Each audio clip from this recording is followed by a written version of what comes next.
शंभू नारायण गाईस, आज मी पहिल्यांदा व्हिडिओ बनवत आहे आणि माझे पती परमेश्वर मला व्हेज मोमोज बनवण्यासाठी हेल्प करत आहेत. चला पाहू. पहिल्यांदा त्यांनी घेतलेली आहे गोबी, मग कॅरेट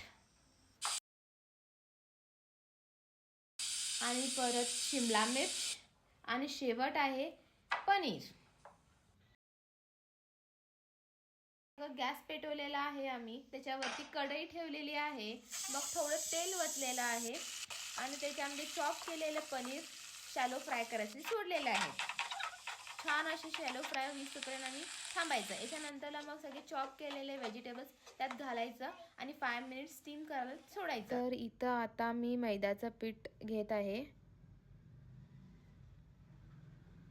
आणि त्याच्यामध्ये थोडं पाणी ॲड करत आहे आणि छान सगळं मळून घेतलेले आहे मी आता.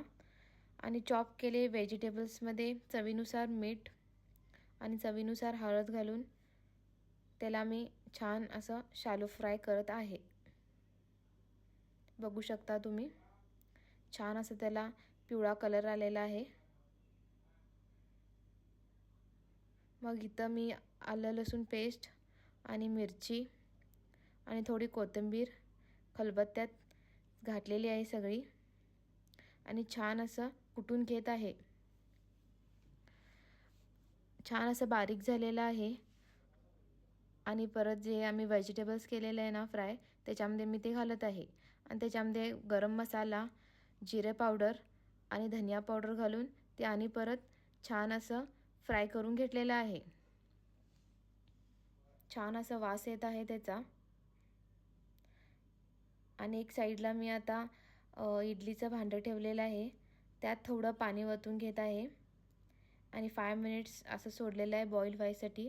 आणि इथं मैद्याच्या पिठाचं मी छान असं गोल बॉल्स तयार करून घेत आहे आणि इथं मी बॉल्सचं त्या छान असं गोल राऊंड शेपमध्ये लाटून घेतलेले आहे.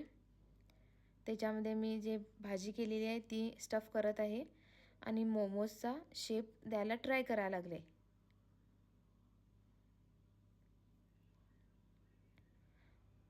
तर हा मोमोज रेडी आहे. असेच मी सगळे तयार करून घेतलेले आहे आणि इडलीचा भांडीचा प्लेट आहे ना, त्याच्यावरती सगळे एक एक एक लावून घेतलेले आहे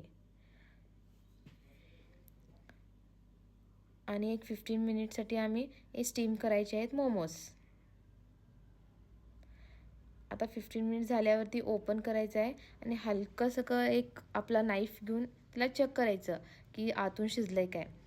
मग आता एक छान प्लेट घेऊन त्याला मी सर्व केलेले आहे आणि चिंग्स शेजवान चटणीबरोबर मी आता पती परमेश्वर सोबत मोमोजचा स्वाद घेणार आहे.